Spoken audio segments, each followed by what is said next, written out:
By the way, the president-elect of the National Rifle Association, Colonel Oliver North, joins us now live to weigh in. You're a walking lightning rod, but that's probably accurate. Probably true. You're chuckling a little bit. There's definitely a lot of controversy that you're walking into in this new position, but you're no stranger to controversy. No, not at all. I want to start by asking you about this quote that was in the Washington Times. They credit to you.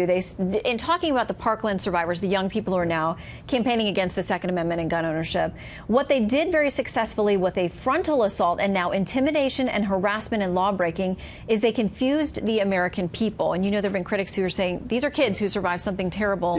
You shouldn't go after them. Just make sure we clarify that before we move on to some more important stuff. First of all, I've never disparaged anything about the students or the faculty at that school. Everything I said or wrote, most of it on this network and for FoxNews.com, was palpably in favor of the heroism displayed by so many of them. I singled out one of the youngsters who were part of the junior ROTC was killed trying to save his classmates and schoolmates. So it's an unfair characterization. What I was referring to specifically in that article wasn't the students. The students, I believe, are being used, perhaps in ways that many of them don't understand. But what has been launched against the NRA, and we just saw in Trace's report, the lawsuits. There is there is a cyber attack, there is a direct harassment, there's threats, there's all kinds of things that have never been addressed to a civil rights organization, certainly not since the 1950s. And what's happening today is a BDS movement that's underway. The BDS, same as in Israel, boycott, divest, and sanction. And it's a very powerful movement. It's very well orchestrated. The way I look at it is the kinds of things that we used to do in our military. It's psychological warfare. It's aimed directly at members of the board. It's aimed at members of the organization as a whole. And it's the propaganda that's just the tip of the iceberg. The rest of it is true. Look, you can't call in a false police report without breaking the law. They've done it.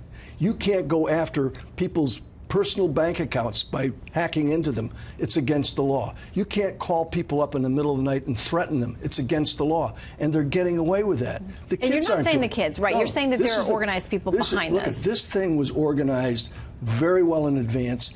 Parkland was simply the next event that happened. It could have been anywhere. It could have been the event that happened in the school in California today.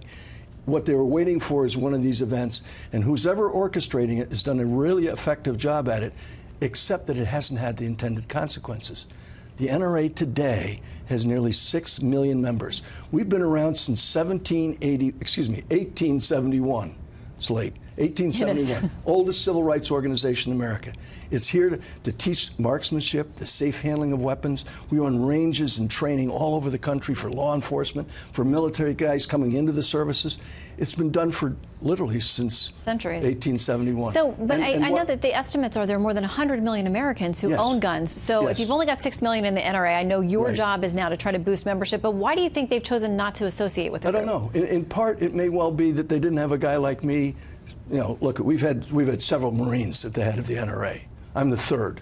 The last one was Joe Foss, Medal of Honor recipient, and he's the guy who brought me into the NRA. And so he used his, this is a legendary figure. I'm certainly no Joe Foss, but I know Marines and I know soldiers and sailors and airmen. For 17 years, that's all I did for us here at Fox News. There are 23 million active duty, retired and reserve, and their families. And I know how to reach them. We did 100+ hours of war stories. And I'm going to go out and I'm going to encourage them. In fact, here it is, joinnra.org. I'm going to tell everybody, go to that website and become a member of this civil rights organization that's going to help School Shield, a program that we started well before Parkland. If they'd had School Shield program in that school, it's very unlikely that that young man could have gotten into that school with a firearm. What they're asking in the propaganda is that this organization ought to pull in, and then what? They're going to come and take the guns away? I mean, please. Well, you got 100 million Americans with firearms, they're going to take them away?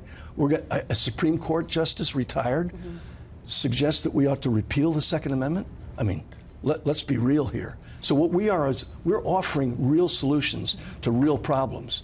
And my hope is that Would you sit down with some of these kids? Pardon? Would you sit down with some of these kids? Sure, Do you think that would be a helpful conversation? You know what? I've been leading young kids in the Armed Forces of the United States all my life. I grew up as one. Well, I signed up in the Marine Corps in 1961.